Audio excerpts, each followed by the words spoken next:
y pues me dio que aún seguí un poco mal y pues, bueno, ayer a la noche no me respondió y todo el día hoy no me respondió. Entonces, no sé, porque como la aplicación el chance está para, bueno, el periodo de, no sé, de que se cierra creo que es hasta mañana. Entonces, y pues yo trabajo y incluso Raven la apliqué a las 5 de la mañana porque él solo tiene disponible en la mañana y en la noche es un poquito complicado. Entonces, y para mañana no coordinamos nada por eso. Y pues, no sé, estaba pensando, pues, no sé, pensaba en hacer otra aplicación, pero primero le consulto a usted, no sé. Porque ya no va a participar entonces su paciente. Es que no me respondió, durante todo el día le escribí y pues sí le quedaron los mensajes, pero no me respondió. Entonces, no sé si es que sigue mal, empeoró, o no sé. Pero es que implicaría, o sea, aplicarle implica todo. Hasta Revista, Raven. table, etcétera. Sí, sí, estaba pensando en eso. Lo único es que pues como el tiempo no me va a alcanzar para entregarle la aplicación del MMPI. Bueno, si quiere al final quédese para que hablemos de su caso en específico, Roberto. Sí, está bien. Okay. Alondra.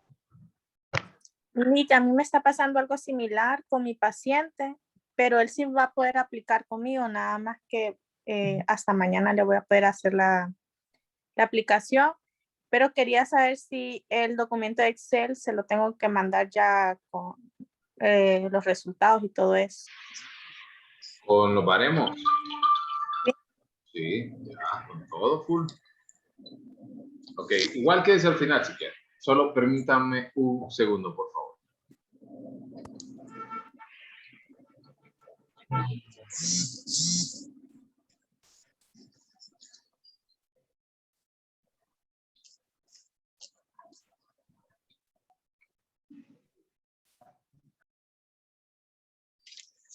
Solo permítame un segundo, por favor, que tengo un inconveniente. Permítame.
Hola, perdonen por la interrupción, pero es que miren que mi perra, la grandota, la mordió otro perro y anda con el cono y se trabó el cono en una puerta, lo rompió y es del oficio. No tengo hijos, pero tengo un perro, tengo 2 perros que equivalen como a 3. Pero bueno, les comentaba en el caso de Alondra y en el caso de Rodolfo, que es al final para que podamos discutir. Creo que también recibieron mi correo electrónico. Todos ya tienen su examen también revisado para que ustedes lo puedan verificar. A la mayoría le fue muy bien y a los que perdieron puntos perdieron por un errorcito de dedo, a lo mejor por ahí algún errorcito. Para que lo puedan revisar. Igual si tienen dudas, se quedan al final de la clase. ¿Kenneth? Fíjese, Lee, que yo vengo entrando a la clase y quería consultarte que tengo un inconveniente con la aplicación. Igual, la persona que me toca. quédese al final igual. Ah, ok. Listo. Ok. Entonces, les quiero hacer una pregunta. Hay 3 casos en particular que ya me expresaron que tienen una dificultad. Pero ahora les quiero preguntar a ustedes, ¿cómo están el resto con respecto a la aplicación? ¿Ya aplicaron? Levanten la mano los que ya aplicaron. Por ahí, la función ahí de levantar la manito, esa. Reina, Eduardo, Scarlett, Stephanie, Florangeli, Aileen, Esther, Lourdes, Maricela, Carla. En el caso de los demás, por ahí veo a Rubí, en el caso de Alejandra, Esther, Kevin, Katy, Gaby. En el caso de ustedes, Alejandra ya también. Pues todavía no le. Okay.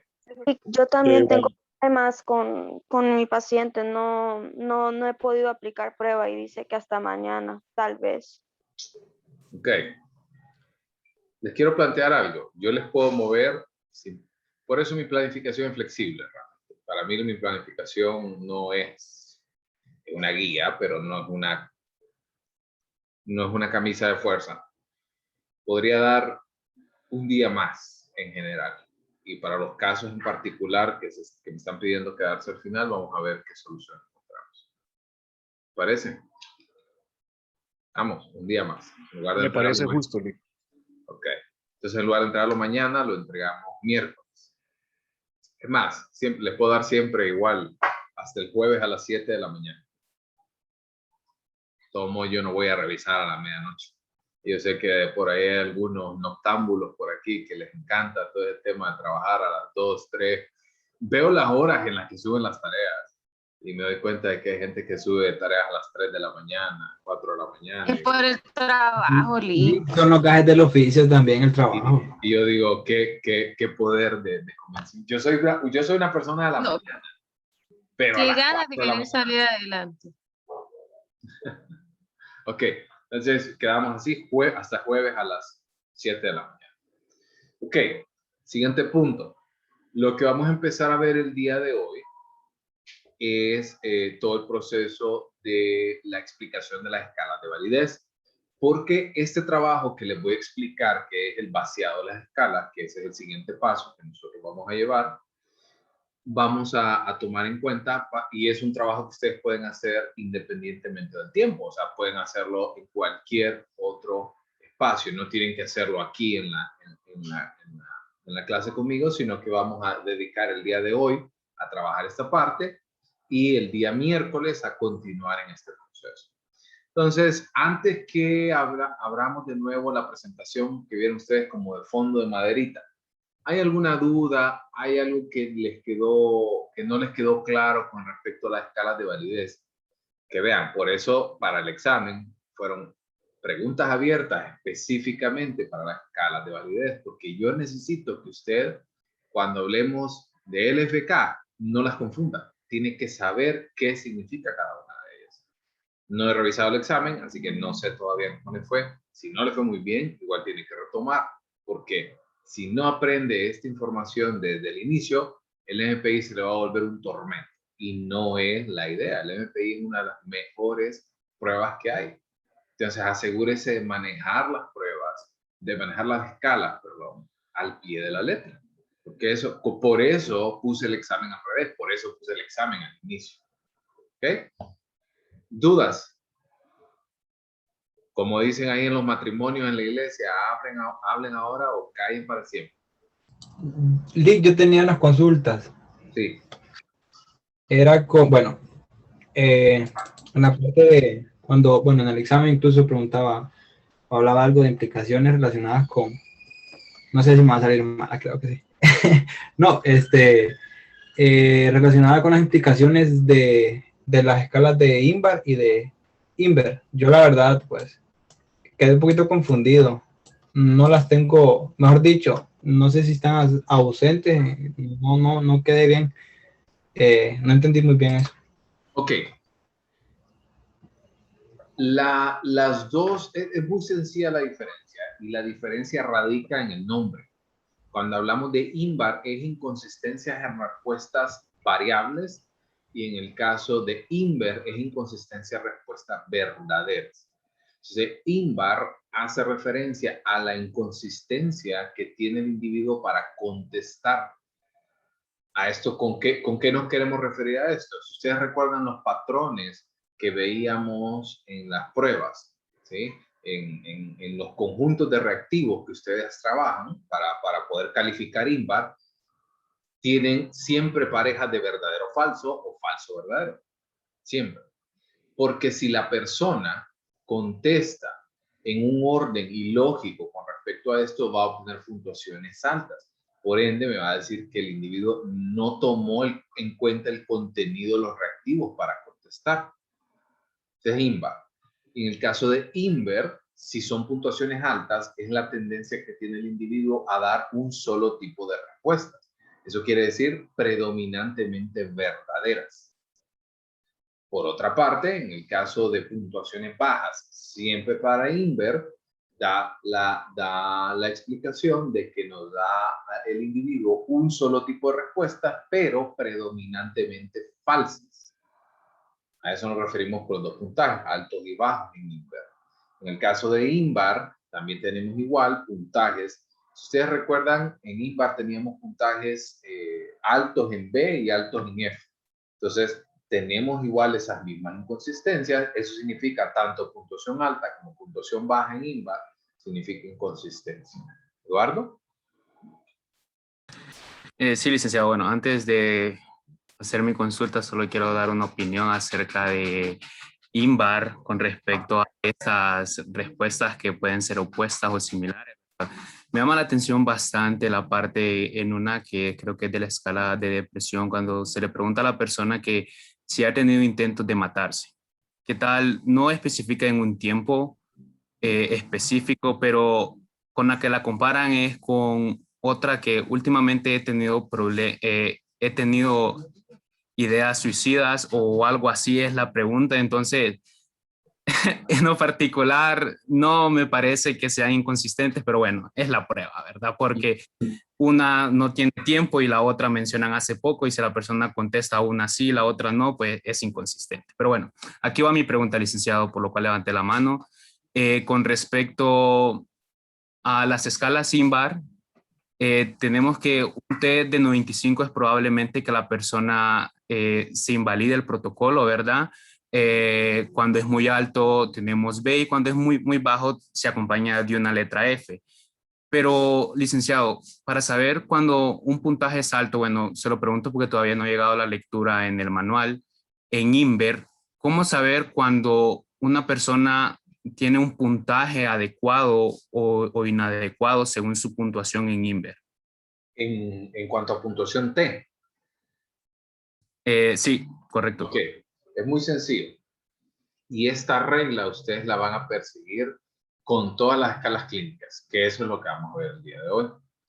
Toda puntuación arriba de T65 es significativa, y por debajo de T40 también es significativa. Les voy a mostrar un perfil. Un segundito.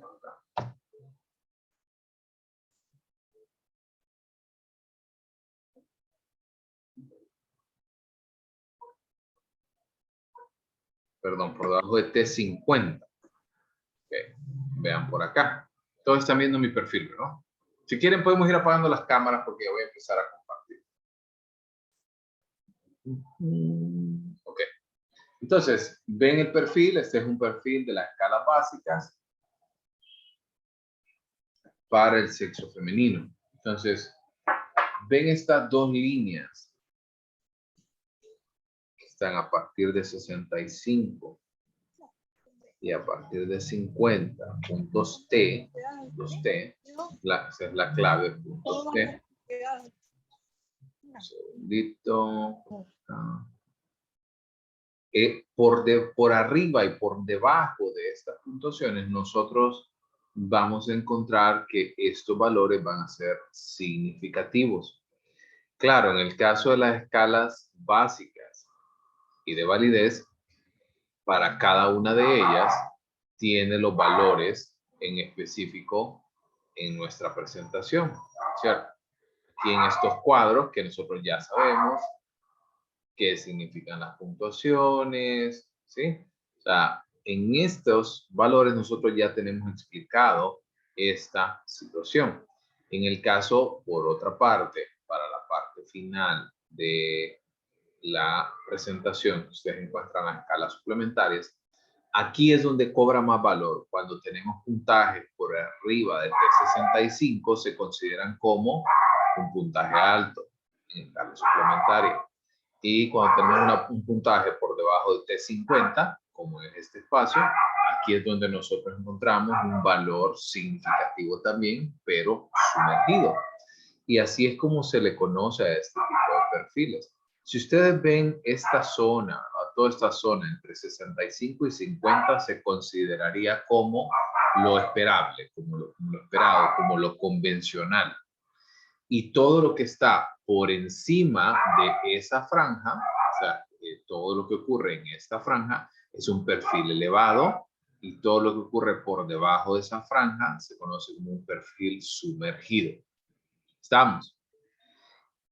Es muy, muy raro que nosotros encontremos una persona que todo el perfil esté por acá o que todo el perfil esté por acá. Es muy extraño. Normalmente vamos a encontrar algunas puntuaciones por aquí altas, algunas promedio, algunas bajas y algunas promedio. Ese es como el patrón general de contestación. Cuando nosotros tenemos un puntaje, por ejemplo, así a simple vista, cuando yo veo un puntaje elevado, seguramente la persona pudo haber contestado, voy a revisar Inbar, y es muy probable que la persona de repente contestó sin tomar en cuenta los valores, y de repente dio un patrón muy alto en Inbar también, que dio un solo tipo de respuesta, por ejemplo. Entonces, todo esto es información que ustedes se van a ir dando cuenta ahorita en el transcurso de la presentación. Quiero hacerles énfasis en algo. No voy a ir punto por punto como lo hicimos en la prueba, en las escalas de validez, sino que aquí vamos a ver las generalidades de la prueba, de la escala, de cada una de ellas, y a partir de ello vamos a poner en consideración esta información.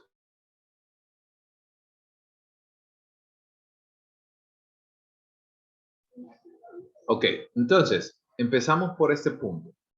Tenemos las 10 escalas básicas, vamos a ir viendo qué mide cada una de ellas y posteriormente vamos a ir viendo, por su cuenta, van a ir viendo los puntajes altos y los puntajes bajos. En el caso de hipocondriasis habíamos hablado de que es una escala principalmente asociada con el miedo a enfermarse, con el miedo a tener una enfermedad y ese miedo al contagio, ¿verdad? Que es tan característico de las personas con un trastorno de ansiedad por enfermedad.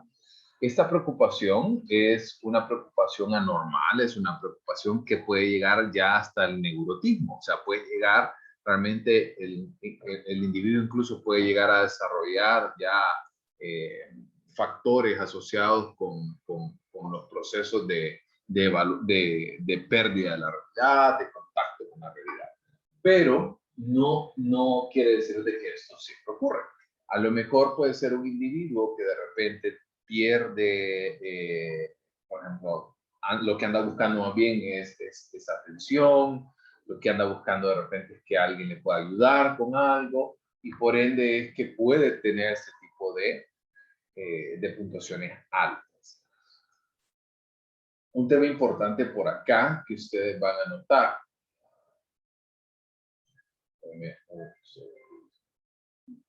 Un tema importante que ustedes van a notar por acá es que, en primer lugar, las personas que llegan y que puntúan alto en este tipo de escalas son personas que no niegan de ninguna manera sus síntomas, entre comillas. O sea, porque es muy probable que no los tengan.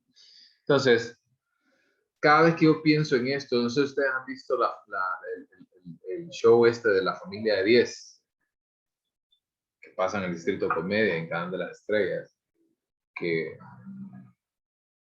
por ahí hay una tía, que le la tía Licha, que todo el tiempo anda que poniéndose remedio de esto y remedio de aquello, y haciendo exámenes de sangre, haciendo exámenes de eso y aquello, porque son individuos que su disgusto, su situación alrededor de la enfermedad no es algo que esconden, es algo que incluso pueden llegar a sacar algún provecho.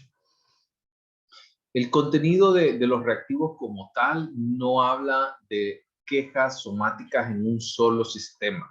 O sea, por ejemplo, tengo náusea, puede ser problemas digestivos, puede deberse a mareos, puede deberse por ejemplo, en algunos casos, una infección aguda a nivel de nuestro sistema auditivo, o puede ser un tumor. O sea, un dolor de cabeza es un síntoma tan amplio, o náuseas pueden ser síntomas tan amplios que puede ir desde una indigestión hasta un tumor. Entonces, realmente son poco específicas y por ende realmente es difícil que las personas contesten que sí a todo, porque son quejas tan vagas que cubren tantos aspectos que es difícil realmente que la persona consistentemente los tenga todos. Algunos de los reactivos de hipocondriasis también se encuentran en depresión, en histeria conversiva, en cicastenia, e inclusive 20 reactivos se encuentran también en la escala de histeria conversiva. Por ende, en la mayor parte de los casos, los individuos que puntúan alto en hipocondriasis tienden a puntuar alto también en histeria conversiva. Este es el cuadro del cual ustedes van a sacar esta información. Y me preguntan, Nick, ¿y qué pasa cuando tenemos puntuaciones bajas, puntuaciones por debajo de 359? Bueno, es una ausencia de sintomatología de índole físico. ¿Ok? O sea, este cuadro, esta interpretación de la escala 1, nos permite realmente, principalmente, poner mucha atención a los procesos que ocurren a nivel, en niveles altos de la enfermedad. Pero quiero que también se enfoquen en las personas que puede que obtengan puntuaciones por debajo de esto, que es ausencia de sintomatología alguna. ¿Estamos? Este es un repaso rápido, porque ya las 10 escalas las hemos visto, pero para poder refrescar. Depresión, pues obviamente ya saben a qué hacemos alusión específicamente, en el cual el individuo como tal tiene un marco mental negativo, se caracteriza como una persona desmoralizada, sin esperanza en el futuro, un estado de insatisfacción general. Puede también mostrar dificultades a nivel de valía, puede mostrar falta de interés por el medio ambiente, perder el interés por las cosas que antes gustaba hacer. Realmente los ítems de esta escala son ítems muy claros a lo que hace alusión y principalmente van asociados con un estado de ánimo bajo y sentimientos de apatía. Esta es la interpretación que ustedes pueden ver, que eso lo vamos a hacer. Por otra parte, Lick, ¿sí? por ejemplo, cuando estaba estudiando esta, yo me preguntaba si todos los criterios de la una vez al momento de interpretar, la persona va a cumplir con todos ellos, como por ejemplo en histeria conversiva, ser una persona narcisista, egoísta, entre otras. ¿La persona va a cumplir con todos esos criterios o no siempre? Aquí hay algo importante. Para hacer el diagnóstico, me pregunta. El diagnóstico formal. Sí, para ver si la persona cumple con todo eso. Algo importante, vean. A ver, pregunta de examen de normal 2. ¿Cuáles son los criterios diagnósticos para el trastorno depresivo mayor? TikTok, TikTok, TikTok. Me estoy llevando, señorita Lee. Os lo va a pedir la forma 03. A ver, ¿que ya la llevaron? TikTok, TikTok, TikTok. Una duración de 2 semanas. Mínimo. Duración mínima de 2 semanas. 2 semanas. ¿Qué más? Intentos de suicidio.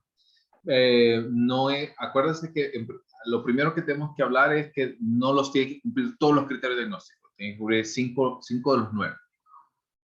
Pero ideación suicida es uno. ¿Qué más? Los más frecuentes. Anedonia, pérdida de interés, alteraciones de peso, alteraciones en los patrones de sueño, una pérdida en el caso de las relaciones interpersonales, ya no gusta las relaciones interpersonales, incluso puede haber un descenso en cuanto al deseo sexual, puede haber muchos cambios y alteraciones a nivel corporal y cognitivo, etc. Pero algo importante de esto, la prueba no me va a diagnosticar como tal. La prueba es una herramienta, un instrumento para llegar al diagnóstico. Entonces, si yo digo, ok, miren, esta persona tiene, de los síntomas, tiene 5 de los 9, los tiene requeridos. Y además, en su historia clínica, a usted le preguntó, ¿verdad? Y ha tenido cambios de, permítame un segundo.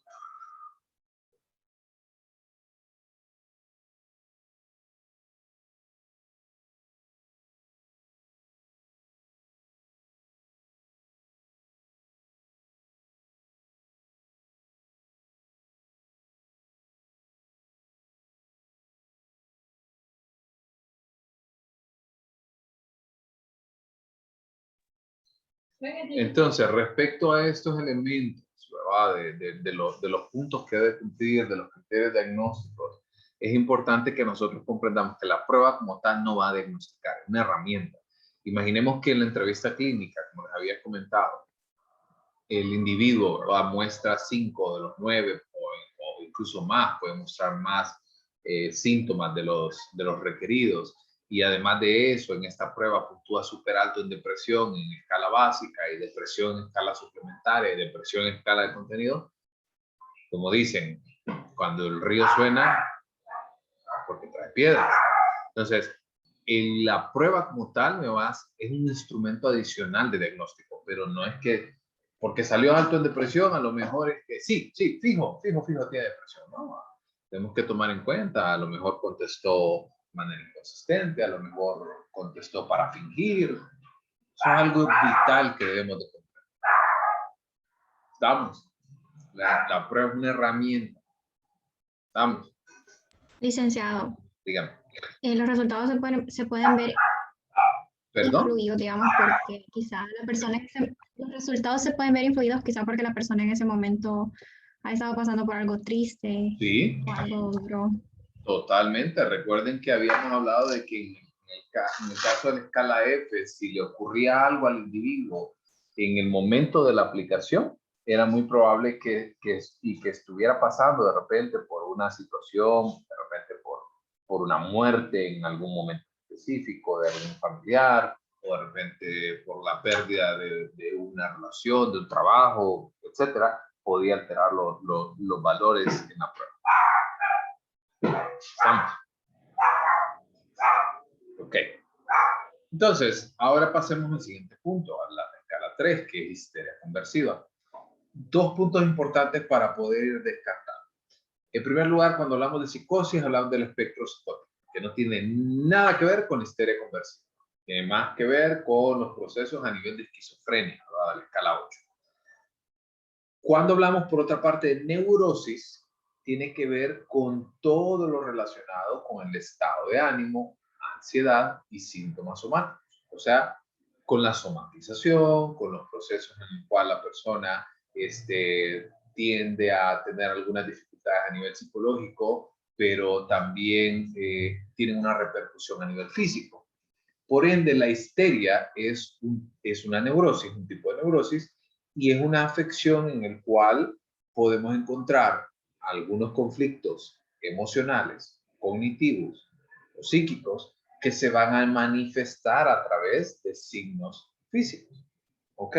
Entonces, cuando hablamos de este elemento importante, ¿verdad? De todo, por ejemplo, en el caso del trastorno conversivo, en el caso del trastorno de síntomas somáticos, tiene mucho que ver todo este proceso de neurosis.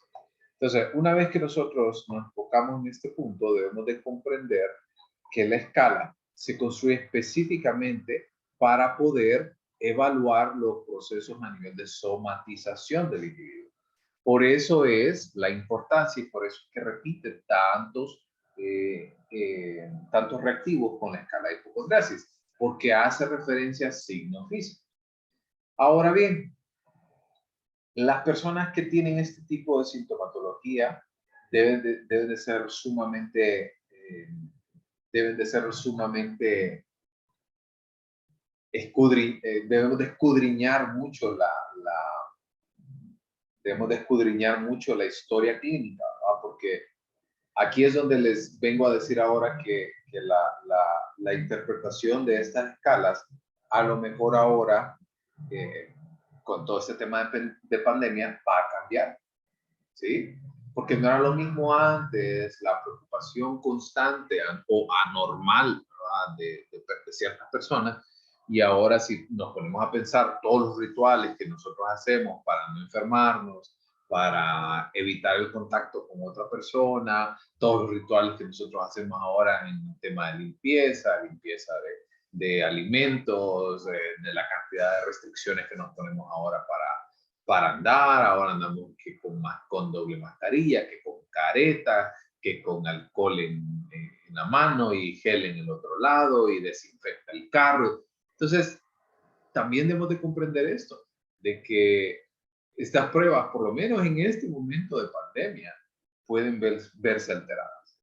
¿Estamos? ¿Estamos? ¿Estamos bien? Sí.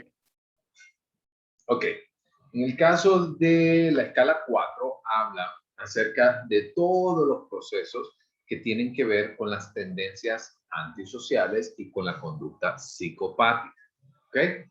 ¿A qué nos referimos con estas tendencias antisociales? Con ir en contra de la autoridad, en contra de las normas, de las reglas establecidas, no tomar en consideración la participación de las demás personas, no importarle los sentimientos de los demás. Tiene mucho que ver con todo ese proceso. Ahora, de nuevo, ¿por qué el MPI es tan bueno en cuanto al muestreo, en cuanto a la validez y confiabilidad? Porque dentro de su muestra colocó a pacientes de un hospital, ¿no? Al hospital de Minnesota, y a 100 internos de una prisión reformatoria que ya habían sido diagnosticados con personalidad psicopática. Recordemos algo importante, ¿verdad? En el caso de estos términos que hasta cierto punto son términos clásicos, ¿verdad? Cuando hablamos de la psicopatía como tal, ¿verdad? Y la sociopatía, que son dos términos distintos, ¿verdad? O sea, guardan una cierta similitud, pero también difieren mucho en el caso de personas que realmente ya la psicopatía puede llegar hasta el mismo asesinato. En el caso de la sociopatía como tal, son personas que pueden alienar mucho a individuos, pueden alienar mucho masa tal y causar estragos, pero no volverse tan distantes de la realidad que puedan ocasionar un daño, el daño máximo a un ser humano. Algo importante que debemos de comprender a una persona Porque hay gente que le dice, bueno, antes del COVID, cuando lo invitaban a salir y usted se quedaba en casa, es que es un antisocial, que eso no. Dígale asocial, está bien, no cambie, quédese en su casa, sea aburrido. Pero dígale soy asocial, no antisocial. Asocial, el prefijo a es carencia y el prefijo anti es en contra de. ¿Sí? Entonces, cuando hablamos de antisocial, es una persona que va en contra de las normas establecidas. Por ende, son personas que tienen muchos problemas con respecto a su propia conducta, pueden mostrar problemas familiares, en muchos de los casos problemas sexuales y conflictos con la autoridad.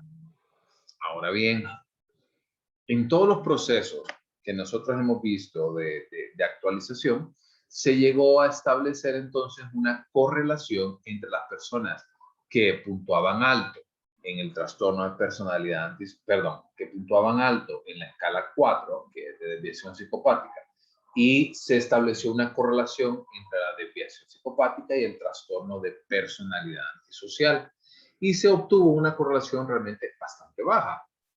Por ende, realmente, este trastorno se va a asociar mucho con sentimientos negativos, se va a asociar mucho con problemas con la autoridad, con problemas familiares, con rechazar a la autoridad como tal, más que aspectos de la conducta antisocial como tal. Entonces vamos a tener personas con sentimientos, más asociados con sentimientos a nivel de dificultades personales, de dificultades familiares, de dificultades relacionadas con el trabajo, dificultades o rechazo al tratamiento como tal, más que convertirse en individuos que pueden generar elementos de vandalismo, más que con personas que pueden llegar a generar un asesinato, entre otras cosas. ¿Estamos?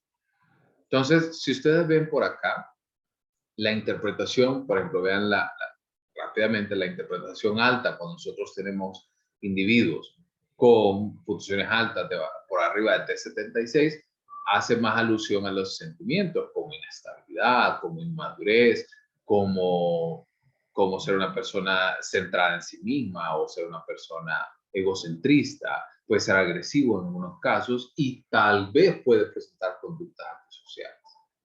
¿Estamos? ¿Estamos bien? ¿Todo claro? Sí. Perfecto. Ahora bien, en el caso de masculinidad y feminidad, en esta escala yo sí tengo muchas reservas. Porque le hago una pregunta a ver a los hombres que estamos por acá. A ver, está Eduardo, está Kenneth, Kevin, Rodolfo y yo. A ver, cosas como son. ¿Cuántos de ustedes en la primer pregunta del MPI dicen, me gustan las revistas de mecánica? Yo contesto falso. A mí no me gusta. A mí no me gusta.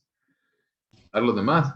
¿Alguno Tampoco me gusta. No, Lick. Falso. No, Para Realmente nada. no sé si hay, la verdad. Bueno, imaginemos que a usted le encanta a cosas de meterse debajo del carro y desarmar y armar y subir el motor y querer. ¿Por qué? Porque eso estaba sumamente asociado en la época que fue hecha la prueba, que era una conducta masculina. Y el que me gustaría ser cantante estaba asociado con una conducta femenina. Y eso Lick. realmente, sí, lo escucho. Entonces podríamos decir que prácticamente esta escala de masculinidad-feminidad está basada en prejuicios más que todo, porque define los roles de género en primer lugar, tomando en consideración que las cuestiones que tienen que ver con fuerza, como la mecánica, definen al hombre. Sí, exactamente. Yo en lo particular, si ustedes me preguntan a mí, si yo fuera el profesor encargado de llevar a cabo la estandarización de la FPI, yo eliminaría masculinidad y feminidad. Que realmente a mí, si ustedes me preguntan a mí, no aporta mucha información. Porque es una información totalmente desactualizada y basada, como dice Kevin, en prejuicios, en lo que la sociedad me dice. Porque aquí es algo importante. mucha gente cree de que esto habla de una tendencia a la homosexualidad y esto no es así. Además que, bueno, también tienen que pensarlo, ¿no? De nuevo, imagínense en esta versión que nosotros estamos teniendo, que es de 1989, para cuando esta prueba estaba saliendo, el DSM-3 era el reinante. Y el DSM-3 consideraba la homosexualidad como un trastorno psicológico. Entonces, tenemos que comprender el contexto histórico en el que se estaba formando. Entonces, más allá de medir, ¿verdad?, cualquier otra información, lo que mide es la aceptación del rol masculino o femenino. Entonces, es más, también vean cuando hablamos del proceso de incorporación de la prueba. La población que se utilizó, imagínense, para la elaboración y la estandarización de la escala, fueron 13 personas que su orientación sexual era homosexual y que estaban en disgusto. Así lo menciona el manual. Y pues, ¿qué significa que esté en disgusto? ¿En disgusto con qué? ¿O con quién? ¿O por qué? Entonces, vean esa primera dificultad.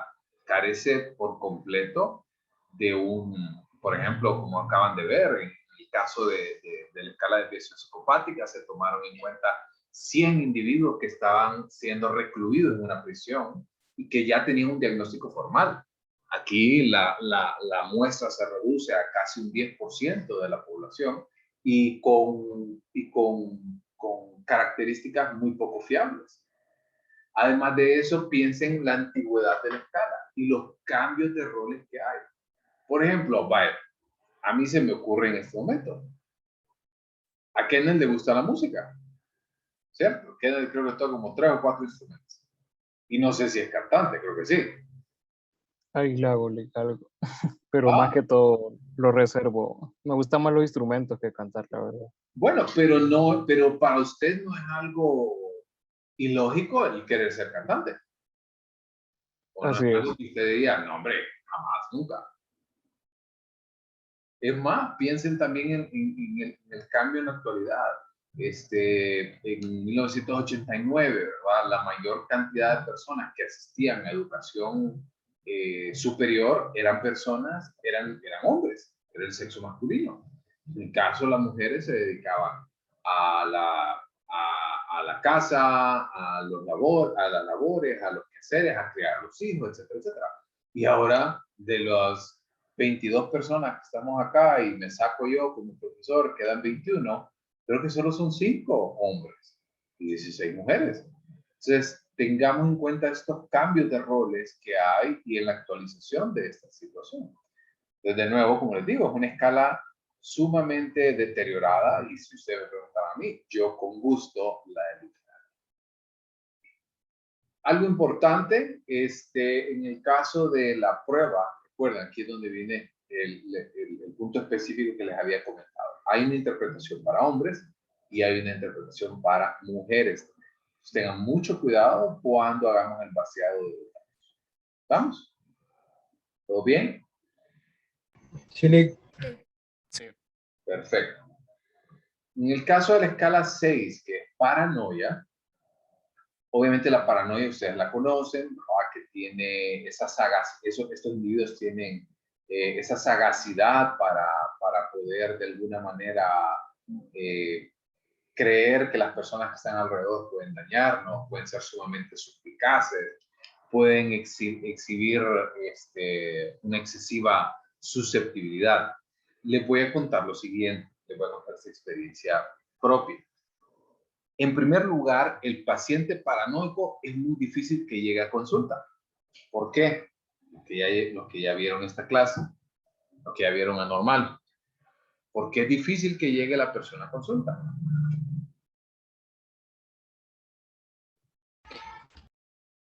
Por miedo, Rick. Por miedo. Porque probablemente el psicólogo o el psiquiatra son aliados de las personas que me andan persiguiendo. ¿Sí? Tienen esos delirios místicos, ¿verdad? Esos delirios de grandeza. Pueden ser y les quiero poner esta situación. Yo jamás he tenido contacto con un paciente paranoico como tal, o sea, diagnosticado. Vean, hay algo importante que les quiero decir.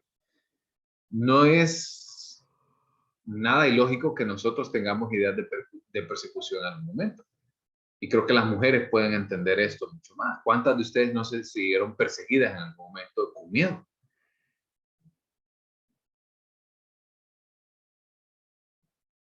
Así es, Ley. Sí, o sea, pues, lastimosamente vivimos nosotros en una sociedad que de valores sabe más de fútbol que de valores. Entonces, esta situación, ¿verdad? También debemos de comprenderla bajo la lupa de nuestro contexto. Pero bueno, llegando al punto que les quiero comentar. Esta paciente, que era una mujer, llegó a la consulta no por ella, llegó a la consulta por la mamá. Y en la conversación se empezó a filtrar cierta información de ella. Ella era una catedrática universitaria, no sé si todavía lo es, realmente perdimos contacto, jamás volvimos a poder llevarla al consultorio. Y llega a consulta por su mamá, pero cuando llega esto, se empiezan a notar conductas sumamente extrañas, empieza a revisar todo el consultorio, empieza a abrir libro por libro y le preguntábamos si andaba buscando algo en específico. Ella nos decía, no, solo quiero asegurarme. Y asegurarse de que no, solo ver. Y empezábamos a ver este tipo de conducta y de repente durante la conversación le pedimos su número celular para poder estar en comunicación y le dice, no uso celular. Ah, ¿de verdad? Sí, no uso porque lo pueden rastrear muy fácil. Y nosotros pensábamos así como, bueno, tal vez que no quiere que nadie la contacte. Pero cuando empezamos a conectar los puntos, realmente era una persona que tenía incluso hasta delirios y creía de que ella era catedrática universitaria y decía de que había infiltrado siempre en su clase, que de repente hoy le comentaba una idea, hoy comentaba ante la clase una idea o un ejemplo o algo y al día siguiente aparecía publicado en el periódico o en una red social. Entonces, ya cuando vimos este proceso y quisimos proceder, ya realmente perdimos contacto con ella y nunca más la volvimos a tener. Entonces, la persona paranoide no va a decir, no, es que yo sí escucho voces. O no va a decir, no, es que yo realmente sí creo, o sea, los verdaderos pacientes paranoicos. Por eso es que les quiero poner acá. O sea, los individuos que realmente tienen esta situación, ¿verdad? Tienen estas ideas, estos delirios, son individuos que son sumamente inteligentes y se dan cuenta fácilmente de los reactivos y cómo los debería de contestar para producir puntuaciones bajas. Y estas puntuaciones las hacen de manera deliberada. O sea, alteran la prueba porque son lo suficientemente suspicaces para poder identificar. Realmente un paciente alto en paranoia, antes de pensar que el trastorno es el trastorno paranoide, yo pensaría y revisaría cómo contestó. Algo importante, yo quiero que vean la interpretación como tal. La interpretación en puntuaciones altas en este tipo de individuos va a decir que sí, que puede ser un individuo que tenga esta idea de referencia, puede ser que sea un individuo que de repente sea una persona sumamente cautelosa, que pueda actuar con base a delirios o fantasías, pero debemos de tener mucho cuidado al interpretar esta prueba y esquizofrenia también. Son pruebas muy cuidadosas de cómo nosotros la interpretamos. Porque el individuo me saque puntuaciones altas en esquizofrenia, no quiere decir de que la persona ya hay que diagnosticarlo con esquizofrenia, no. Hay que tener mucho cuidado, tenemos que tomar en cuenta el perfil, la forma de contestar, las escalas de validez, si tiene consistencia, cómo lo contestó, cuál fue el tiempo que se tomó, la historia clínica. O sea, no es solo de venir y, yo creo que esto es lo que tiene y se lo pongo. Mucho cuidado con todo eso. ¿Me siguen? ¿Estamos?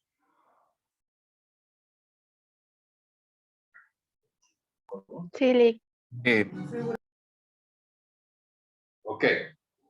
Escala 7, que tiene que ver con el nombre de cicastenia.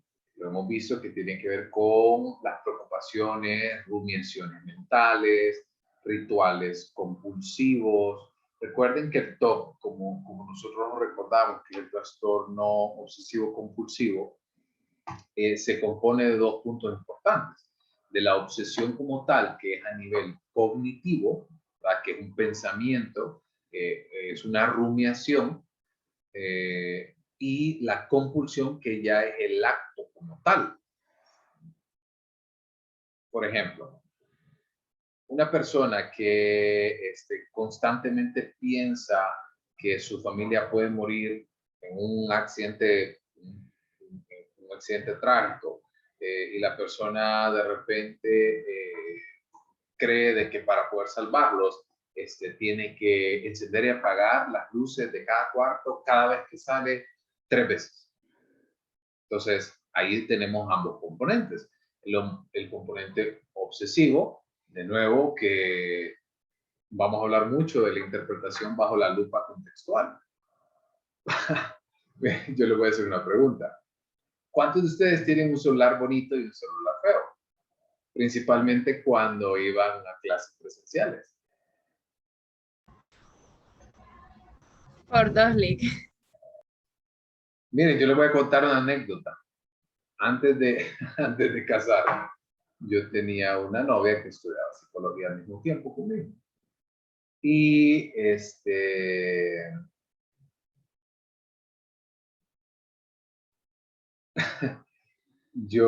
teníamos cada uno de nosotros 2 celulares, un bonito y uno feo.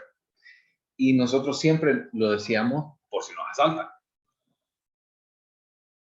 Total que un día nos asaltaron y bueno, nos llevaron los celulares feos y los bonitos se quedaron. Entonces, tenemos que también interpretar esto bajo lupa contextual. A lo mejor que usted tenga la idea de que le pueden asaltar no es algo tan ilógico, ¿no? O lastimosamente, como tocamos ahorita en el tema de paranoia, una mujer se puede sentir constantemente acosada por otro individuo y tomar rutas alternas y llamar a alguien o mandar una ubicación o empezar un Facebook Live, qué sé yo, cualquier otra herramienta. Y no es ilógico, ¿no? Entonces, la esencia de esa preocupación no es una preocupación real como tal. Es una preocupación que está fijada en la mente del individuo y que en muchos de los casos tiende a ser ilógico. ¿Estamos? Y los rituales ya es la conducta que el individuo emplea. ¿Estamos? Sí. Ahora bien, ¿cuáles son algunas de las características que hacen alusión a los reactivos? Hace referencia a dudas excesivas, hacen referencia a obsesiones y compulsiones. Este punto es vital, a temores infundados. De nuevo, recuerden que la fobia como tal puede ocurrir, pero se puede desarrollar a partir de una experiencia traumática en el individuo, ¿verdad? Pero no siempre de esta manera. Puede ser un individuo que desarrolle una fobia a un animal en específico sin nunca haber tenido contacto con él. Y este temor no tiene un fundamento lógico.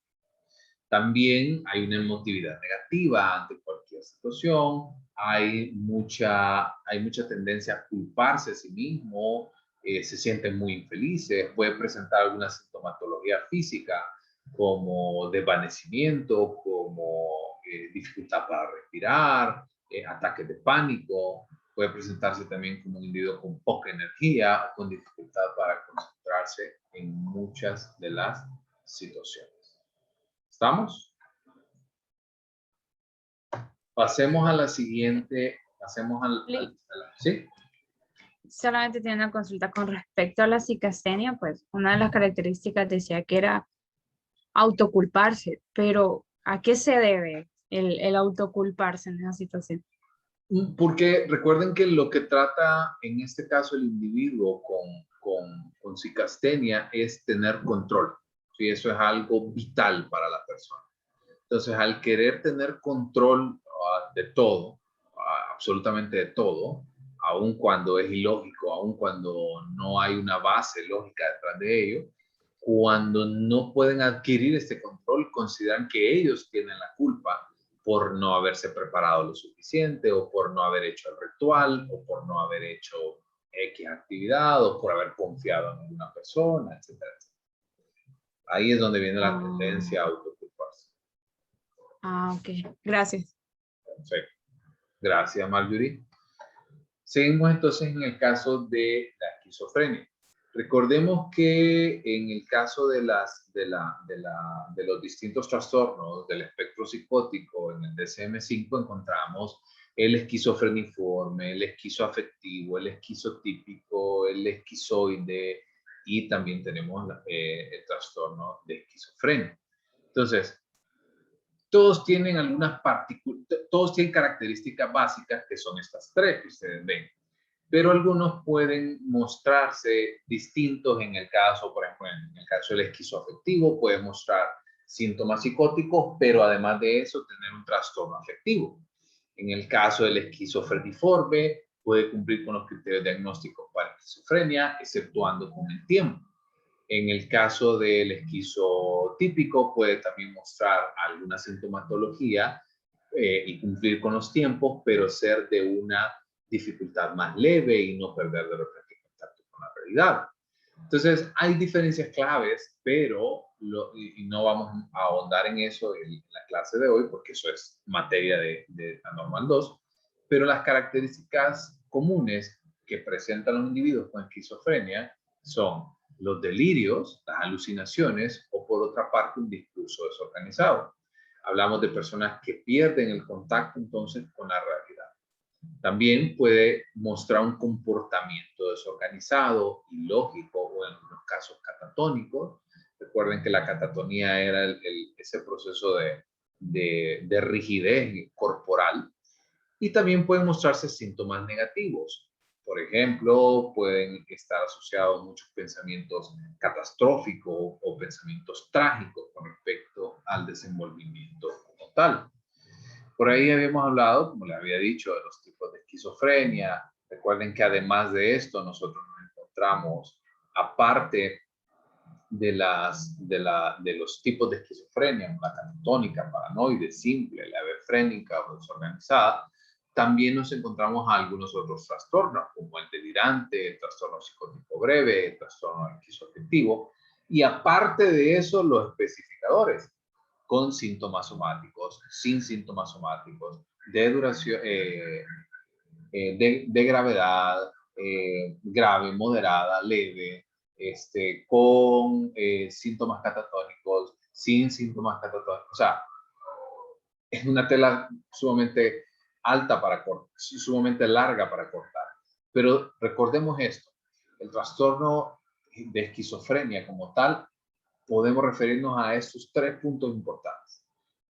Puede presentar delirios, alucinaciones o un discurso desorganizado, comportamiento desorganizado catatónico y síntomas negativos. Ahora, como les había dicho, debemos de tener también muchísima coherencia al analizar, ¿verdad? Mucho tacto al analizar estos valores, porque recuerden que en el caso de la escala 7 y 8, a ver, ¿qué comparten la escala 1, 4, 7, 8 y 9? ¿Qué comparten? ¿Qué tienen en común?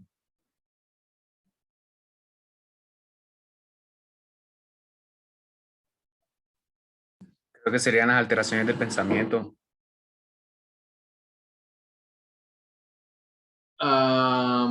Pensemos en la prueba del MMPI específica.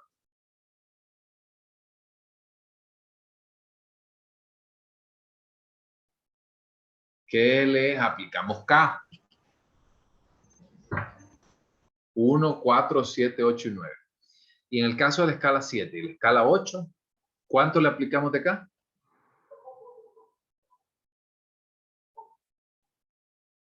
¿Cuánto le aplicamos? ¿Cuánto?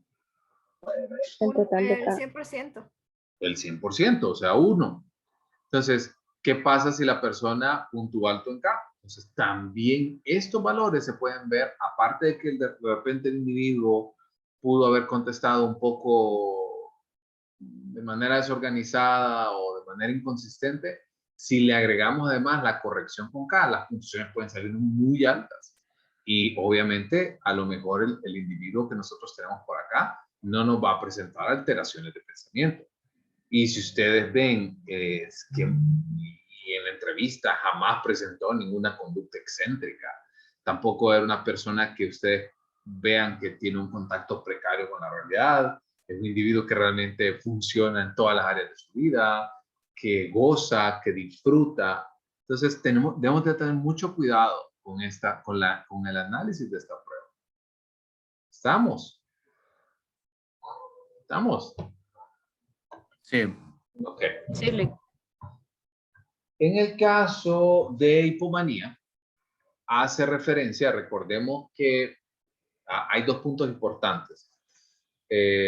Cuando nosotros hablamos de un trastorno bipolar, podemos encontrar un episodio depresivo y un episodio maníaco o hipomaníaco. ¿Okay? Cuando vemos el trastorno bipolar, ¿no? y vemos estos especificadores, hablamos de que realmente la conducta maníaca como tal es esa manera de actuar todo eufórico, que incluso puede llegar a la agresividad, no intencionada, sino que ustedes se han encontrado, y no sé si sus hijos de repente son así, no quiero decir que son hipomaníacos sus hijos, pero quiero que lo identifiquen un poco. Ese niño que no se puede estar quieto, que se tira de un lado a otro y rompe por aquí, rompe por allá, y abre aquí y abre allá, y de repente en esa locura lo golpea, usted se enoja, lo castiga, etcétera, etcétera. ¿Cuántos se sintieron identificados? Y si no es su hijo, probablemente fue usted, porque yo era así. No quiere decir que soy hipomaníaco, pero lo que les quiero graficar y que les quede claro es esa conducta eufórica que presentan estos individuos. Entonces, cuando nosotros hablamos de esta prueba en específico, hablamos de este tipo de personas que están pasando por un episodio hipomaníaco. Recuerden que esta particularidad, ¿verdad?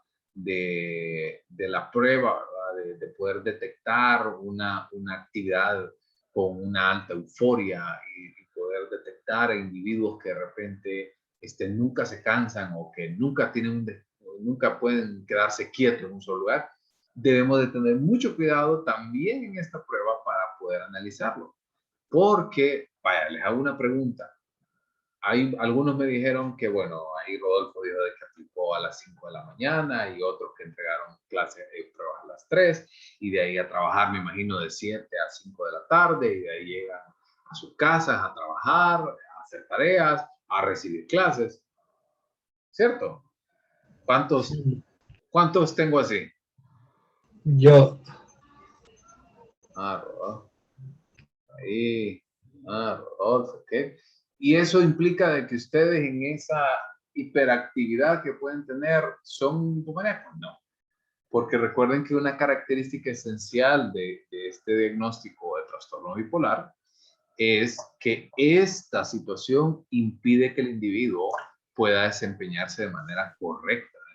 Tal vez no correcta, sino se pueda desempeñar satisfactoriamente en su medio. Y ustedes se desempeñan muy bien. Si ustedes me preguntan a mí, y mi esposa todo el tiempo me dice, no, es que vos no descansas nunca. La verdad es que tiene razón. Imagínense que yo todavía empecé mi día como a las 4 de la mañana también, y sigue a las 8 y 10 de la noche todavía y sigo trabajando. Así que... Ya estoy trabajando.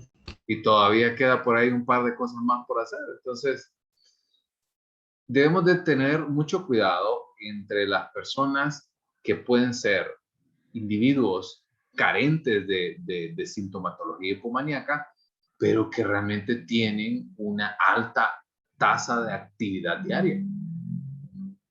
Y hay otras personas que son pegostres tirados en el sillón y que pueden estar 4 horas sentados ahí, no hay ningún problema. Pero esa es la parte vital que quiero que ustedes comprendan. De nuevo, lo que hemos hablado hasta este punto, la importancia que debe de tener y que debe de darse al momento de interpretar cada uno de estos resultados. ¿Vamos? Y llegamos a la última prueba, que es el caso de introversión social. Esta, junto a la escala de masculinidad y feminidad, no mide ninguna de las escalas, no mide ningún trastorno específico, sino que lo que hace referencia es a la introversión o extroversión que puede presentar un individuo con respecto a su medio. Entonces, va a medir la incomodidad en situaciones sociales, esos sentimientos de inferioridad, las dificultades para relacionarse, la falta de confianza en sí mismo y la susceptibilidad interpersonal. Los puntajes elevados hablan de introversión social y los puntajes bajos hablan de extroversión social. Ambas puntuaciones son interpretables clínicamente, pero no están relacionadas con procesos psicopatológicos, o sea, no hacen alusión a un trastorno como tal, no hace referencia a un trastorno de fobia social, no, o a un trastorno de apego reactivo, por ejemplo, en el caso de algunos niños, o de trastorno de relación social desinhibida, no hace referencia a eso. Hace referencia más a factores y a aspectos de la personalidad del individuo más que a un trastorno en específico. ¿Estamos? Se entiende clarísimo como que su vida depende del entendimiento de las escalas. Sí, bueno, ya con las escalas de desviación psicopática y la psicostenia, y la esquizofrenia, siento que va a ser un poquito difícil interpretar los resultados, pero yo tengo una consulta, como por ejemplo, usted mencionó el trastorno bipolar, ¿verdad? Entonces me llama la atención, si una persona llega a tener puntuaciones altas en NIA y en escala D, es probable que la persona tenga algún tipo de trastorno bipolar. Sí, de nuevo, es una guía, pero el diagnóstico nosotros lo desarrollamos por medio también de nuestro ojo clínico, de la entrevista, de ahí es de donde viene la importancia de poder tener en cuenta estos valores. Por eso la entrevista para nosotros es el instrumento de los más fuertes que nos va a ayudar realmente a poder determinar si hay alguna patología. ¿Vamos? Sí, Lick. Bueno, mire, solo otra consulta, como por ejemplo, la escala 7 y 8 que al momento de calificar se le pone toda la puntuación de corrección. Hay algo que me quedó claro. Por ejemplo, si la persona, por ejemplo, saca una puntuación de 70, digamos, ¿verdad? Y le sumamos este 70, la persona va a salir con algo alto. Entonces, no me quedó claro que por qué se le agrega esto y cómo y de qué manera se interpreta al agregarle esta puntuación, Nick. Acuérdense que la escala de K nace con la idea de detectar individuos defensivos. Acuérdense que ese es, inclusive la escala de K recibe el nombre corrección o defensividad. Entonces, al poder detectar individuos que tienen esa actitud defensiva, principalmente van a mostrar esta actitud en reactivos tales como alucinaciones, tales como conducta desorganizada. Entonces, al tomar esta información, sobre todo, va a permitir que podamos entonces eliminar esa conducta y realmente obtener un resultado más apegado a la realidad. Por eso se aplica para estas 5 escalas. Ahora bien, como les decía, es muy fácil venir y decir que, es que como esquizofrenia es alta, está alta, pues sí, tiene un trastorno del espectro psicótico, pero va detrás también nuestro análisis clínico. ¿Qué datos me arrojó la entrevista clínica? ¿Qué información adicional pude ver yo durante los procesos de evaluación? ¿Vamos? Listo, Lick. Ok. Ahora bien, las escalas suplementarias no las vamos a ver hoy, solo que quiero mostrarles lo que hemos hablado anteriormente. Las escalas suplementarias sirven para poder enriquecer la interpretación de las escalas básicas. Ahora bien, en el caso de las escalas suplementarias, no tenemos un cuadro como tal de puntuación por intervalos en puntuaciones T, sino como les había dicho, puntuaciones altas por arriba de T65 y por debajo de T50. Eso significan estos valores. A más quiere decir A arriba, ansiedad arriba de T65 y A menos abajo de T50. Y lo mismo aplica para las escalas de contenido. Solo que en el caso de las escalas de contenido solamente tenemos las puntuaciones altas. O sea, en el caso de lo opuesto, las puntuaciones bajas, perdón, en el caso de que nosotros obtengamos puntuaciones bajas, pues es lo opuesto. ¿Estamos? Sí, pero hay una escala, bueno, hay en una escala suplementaria, el alcoholismo solo está a menos, o es una sola. No, dice A-MAC. Sí, es que dice A-MAC. Es que así se llama, es que se llama alcoholismo de Macandro.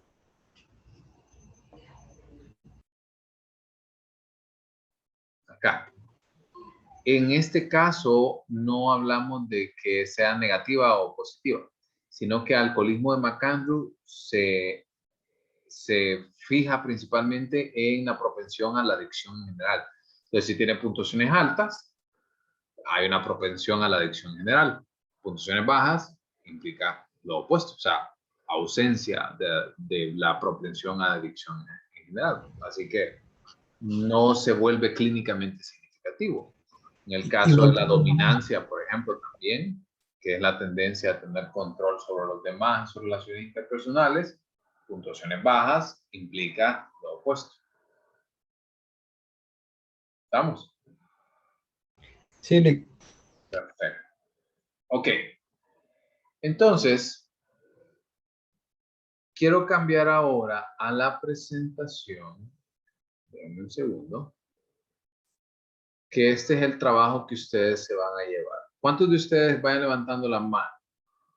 A ver, mejor les hago una pregunta. ¿Tomamos el receso o le damos unos 15 minutos más seguidos y los despacho 8:20, 8:25, 8:30?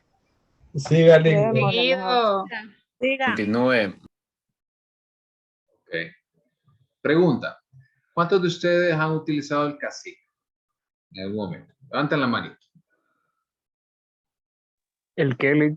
El cacique. El cacique. Algunas personas le dicen cacique, no sé, a mí no me gusta. Pero se los escribí ahorita al chat. Cacique. O han escuchado por lo menos del cacique. No, nunca. Nunca. Ok. Entonces, algo importante, no voy a compartir pantalla completa porque quiero mostrarles algo importante. Esta presentación es una presentación especial porque tiene la explicación de manera pregrabada. Entonces, por eso no me quiero enfocar tanto en esto. Entonces, cuando ustedes le dan a la presentación pantalla completa, un segundito y les voy a compartir el sonido de una vez, van a encontrar... Ok, muchachos, buenas tardes, un gusto saludarlos. Pregrabada. Les estoy enviando ahorita la presentación, aquí les voy a enseñar. Sí, ¿verdad? Por ahí, ¿qué es realmente el cacique? En cada uno de estos puntos va a encontrar en las diapositivas que tienen esa señal en la parte baja una explicación al caso de esta situación. Ahora bien, les voy a postear un video en el campus para que ustedes lo puedan ver. Es un video corto, como de 10 minutos más o menos, en el cual les explica qué es el cacique. Pero rápidamente, para ir haciéndoles una breve introducción, el cacique es un modelo de organización, ¿sí?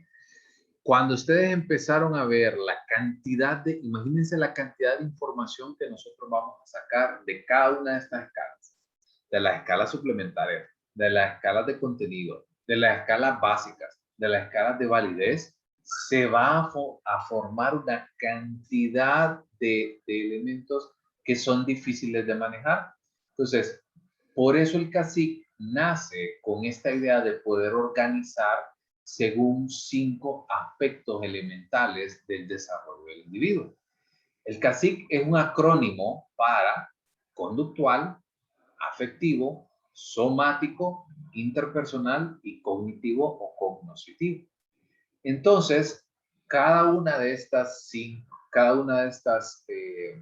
cinco esferas va a medir, va a organizar toda la información que nosotros tengamos a partir de ese punto en específico que nosotros queremos evaluar. Por ejemplo, quiero mostrar lo siguiente. Aquí hay algunos ejemplos para escalas de validez, ¿sí? Vean los puntajes, ahí dice LFK, INVAR e INVER. Y más abajo en las diapositivas 5, 6 y 7 tienen el cuadrito que nosotros obtenemos, ¿verdad? De la presentación que ustedes encontraron por acá. Entonces, una vez que yo tengo, por ejemplo, en el caso de L, que mi puntuación es L74, bueno, vengo por acá, me voy al cuadro y busco dónde cabe 74. Entonces vengo por acá y aquí está en alto, ¿sí? Y en alto me dan estos valores, de 70 a 79, con una validez cuestionable, se elevó porque probablemente respondió al azar, se niegan los defectos. ¿Y cómo se interpreta? Como un estado de confusión, represión, falta de insight. Entonces, ¿qué voy a hacer yo en este caso? Voy a venir por acá y voy a copiar exactamente lo que nosotros acabamos de encontrar en esta posibilidad de interpretación y lo voy a copiar tal cual. Y eso es conocido como un vaciado de escala. Entonces, en el vaciado de escala, este es otro ejemplo que les quiero poner, vamos a poner el nombre de la escala, la puntuación T y la interpretación. ¿Me siguen hasta acá? Ese es el primer punto. Sí. Diga, la puntuación T es el puntaje bruto. ¿Perdón? La puntuación T es el puntaje bruto en las escalas suplementarias. No, puntaje bruto no. Puntaje T es el que obtiene de los baremos. Ok. Entonces, este procedimiento de vaciado de escalas la van a hacer con todas las escalas de validez, con todas las escalas clínicas y con todas las escalas suplementarias y de contenido arriba de T65 y debajo de T50. Repito, este proceso de vaciado de escalas literalmente van a copiar y pegar la información de ese puntaje en específico de la interpretación y lo van a colocar en el vaciado de la escala. Y esto va para todas las escalas básicas y de validez y para todas las escalas que sobrepasen T65 y que estén por debajo de T50 en suplementarias y de contenido. ¿Estamos? ¿Estamos bien? Liga, entonces las que están entre T65 y T50 no. No, esa no. Para suplementarias y contenido. Básicas y validez son todos los valores. ¿Estamos? ¿Estamos? Entonces, para no aturdirlos con tanta información, vamos a dejarlo hasta ahí. Y vayan a encender su cámara. Dos puntos importantes. Le voy a subir el video. Se lo voy a subir ahorita para que ustedes lo vayan a ver. Es una explicación rápida del cacique. Me gusta mucho, es una autora guatemalteca quien hace el video y es sumamente didáctica para explicar el cacique. A mí me encanta cómo lo hace. Así que vean el video y luego empiezan a escuchar la presentación en PowerPoint. Recuerden que para poder escuchar el sonido de cómo hacer el vaciado de las escalas, ustedes deben de activar la pantalla completa para que pueda aparecer mi explicación. Entonces, vamos a avanzar en eso. Y para el miércoles quiero que ustedes ya tengan, no es obligatorio, no es tarea, pero si tiene el tiempo, si ya aplicó y demás, puede generar y ya tener ese vaciado de escalas para que ustedes sepan cuál es el siguiente paso. ¿Estamos? ¿Todo bien? Ok. Entonces, por ahí los que me dijeron que se van a quedar ahorita, se quedan. Y para los demás, vayan a descansar. Aprovechen la noche. Descansen, aprovechen el día, carpe diem, etcétera, etcétera. Nos vemos el miércoles. Buenas noches, Lick. Gracias, noches. Lick. Buenas noches. Buenas noches. Gracias, Lee, que tenga buena noche. Igual. Buenas noches.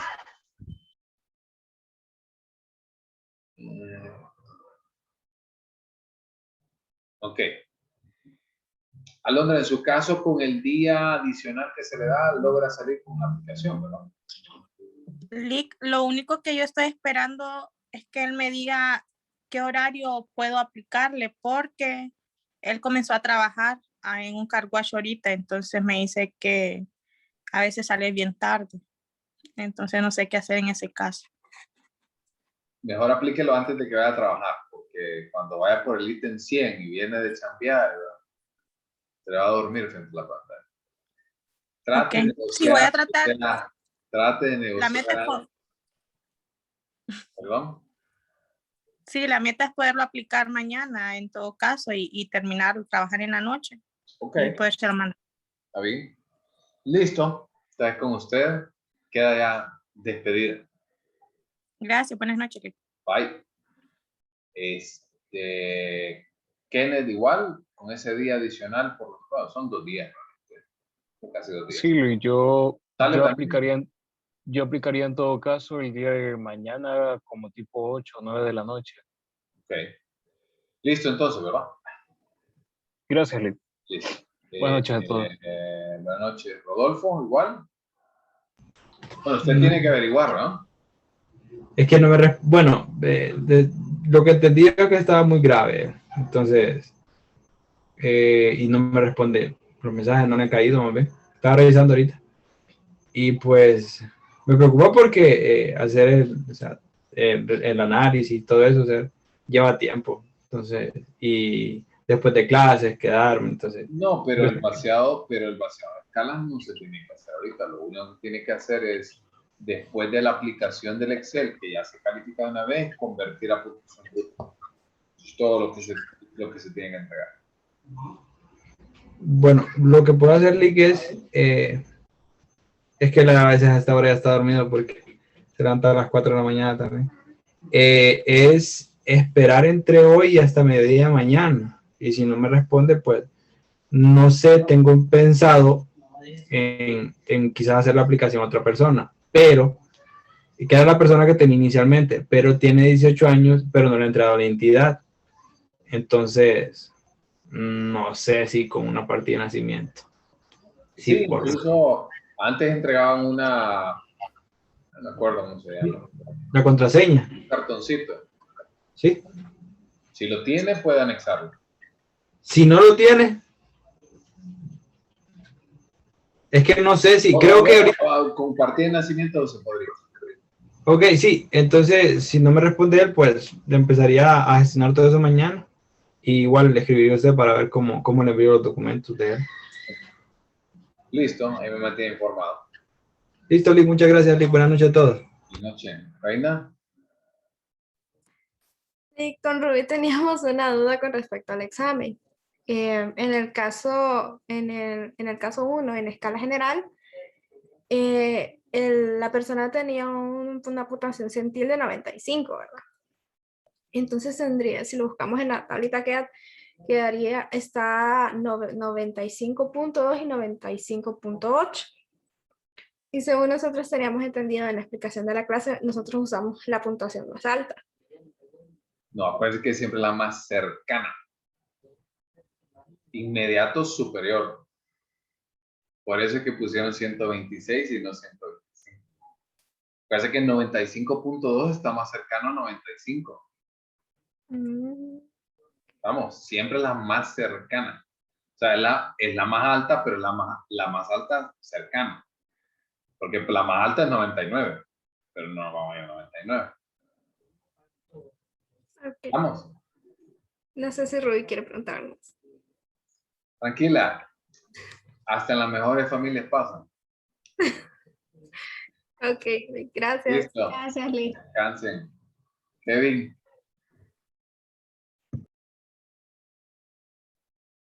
Hola, Lick, ¿qué tal? Bien, bien, ¿usted?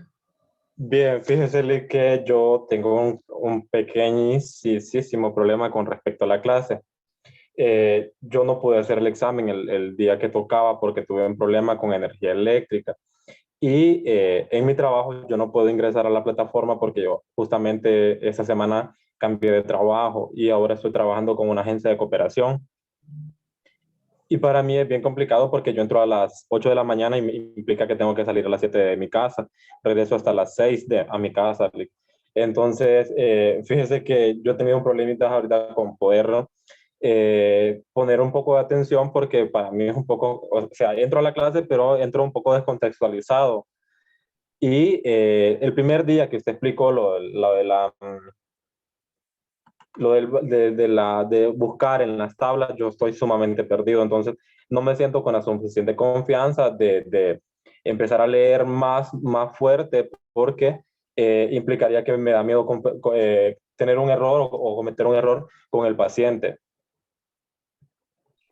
No, pero los videos están subidos, que usted se pueda poner al corriente y no es, acuérdese que la parte inicial, o sea, se van a cometer errores, estoy seguro. No le digo que usted lo va a cometer, pero siempre hay personas que califican mal, pero por eso pasa por dos filtros, pasa por el filtro de sus compañeros y luego pasa por mi filtro.